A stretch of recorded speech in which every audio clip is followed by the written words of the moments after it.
бақылау туралы баспасөз конференциясы өтуде. Алаңызды спикерімен таныстыруға рұқсат етіңіздер.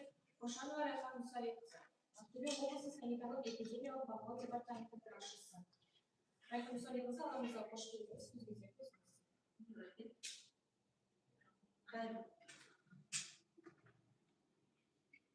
Қайырлы күн, облыс тұрғындары, құрметті бұқаралық ақпарат құралдары қызметкерлері. Жалпы облысымызда эпидемиологиялық жағдай бүгінгі таңда тұрақты. Дей тұрғанмен бүгінгі күні біздің өңірімізде қызылша, көкжиектер бойынша аурушаңдықтың тіркелуі жалғасуда.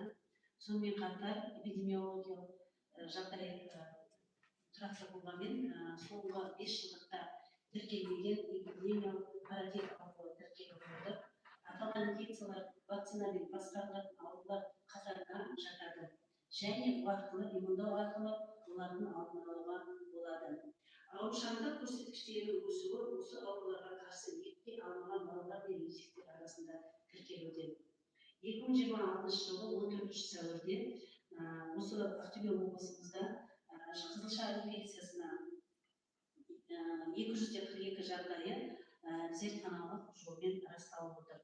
Өткен жылмен салыстырғанда 7,5 есеге көбейіп отыр. Яғни 2025 жылы барлық 38 жағдай осы кезеңде тіркелген болатын.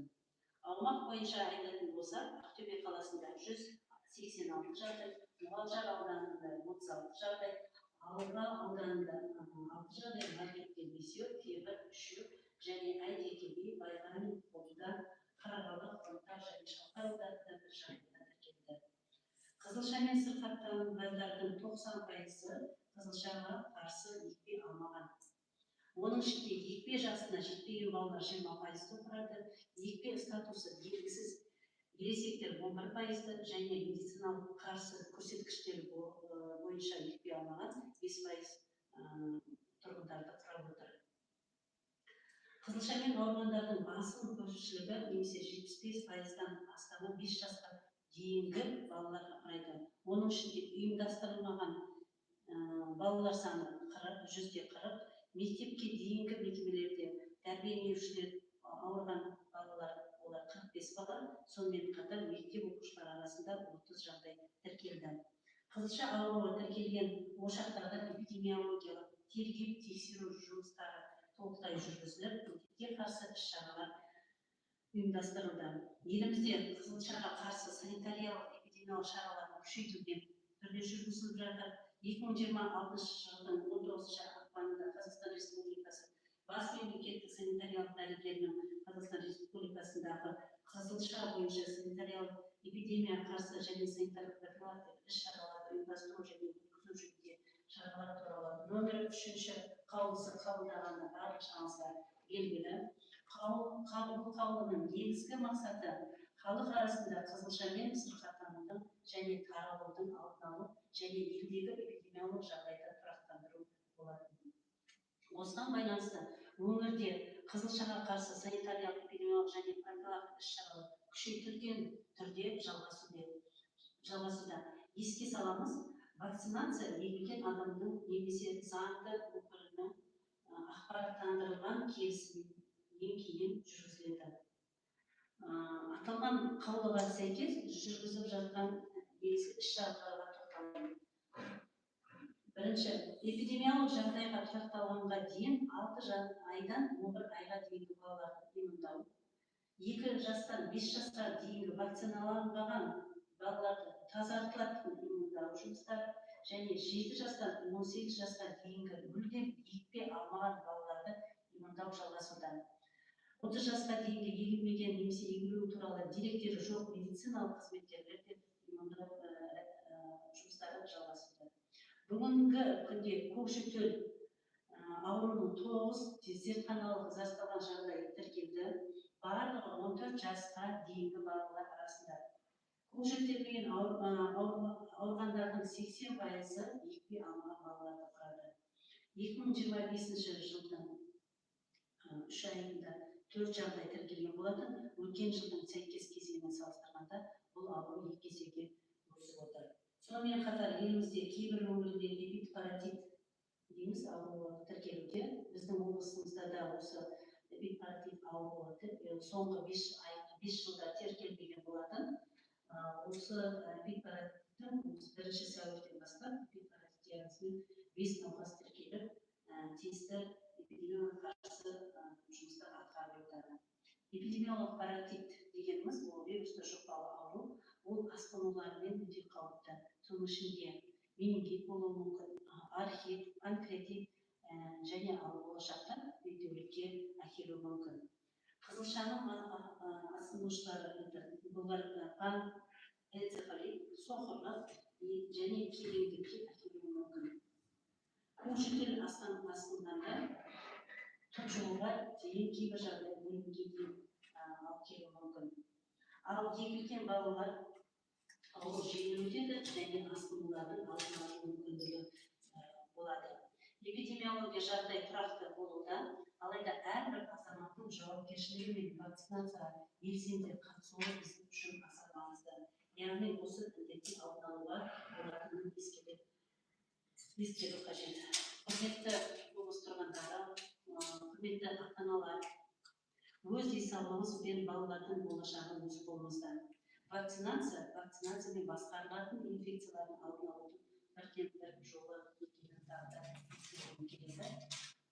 Назарларыңызға рахмет. Сұрақтарыңыз болса. Рахмет, баяндама аяқталды. Орыс тілінде оқи аласыз ба?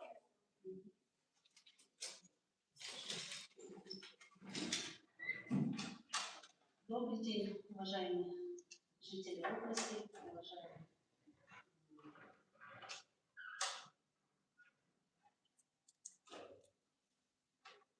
представители средств массовой информации в области. На сегодняшний день в нашем регионе продолжается регистрация заболеваемости кори, коклюша. Также следует отметить, что с апреля 2026 года регистрируется эпидемический паротит впервые последние 5 лет. Указанная инфекция относится к вакцинам управляемым заболеваниям. Их распространение можно предотвратить при своевременной иммунизации населения. Рост заболеваемости этих инфекций наблюдается преимущественно среди детей и взрослого населения, которые вакцинированы и получили вакцинацию своевременно. По состоянию на 14 апреля текущего года в Актюбинской области зарегистрировано 242 лабораторных подтвержденных случаев кори. По сравнению с аналогичным периодом прошлого года отмечаем превышение 7,5 раза. Среди заболевших кори это 90% не охвачены своевременной вакцинацией против кори. Из них 20% дети, не достигших привычного возраста, 11% с неизвестным привычным статусом, 5% лица с медицинскими противопоказаниями. Основную долю заболевших, более 75%, составляют дети до 5 лет, среди которых неорганизованные 140, воспитанники дошкольных организаций 45, школьники 30. В очагах кори проведены эпидемиологические расследования и организованный комплекс противоэпидемических мероприятий. Также по области, нашей области проводятся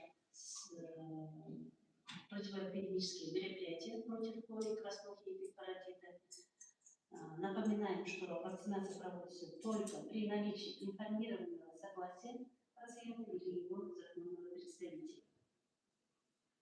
В соответствии с постановлением главного санитарного врача Республики Казахстан в области проводится иммунизация детей в возрасте от 6 до 11 месяцев до стабилизации эпидситуации.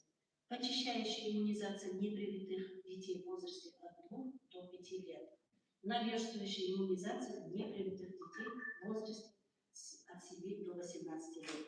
Также проводится иммунизация непривитых медицинских работников. Насчет коклюша на сегодняшний день 9 лабораторно подтвержденных случаев в нашей области зарегистрировано. В основном здесь тоже 80% заболевших коклюшем не вакцинированы против коклюша.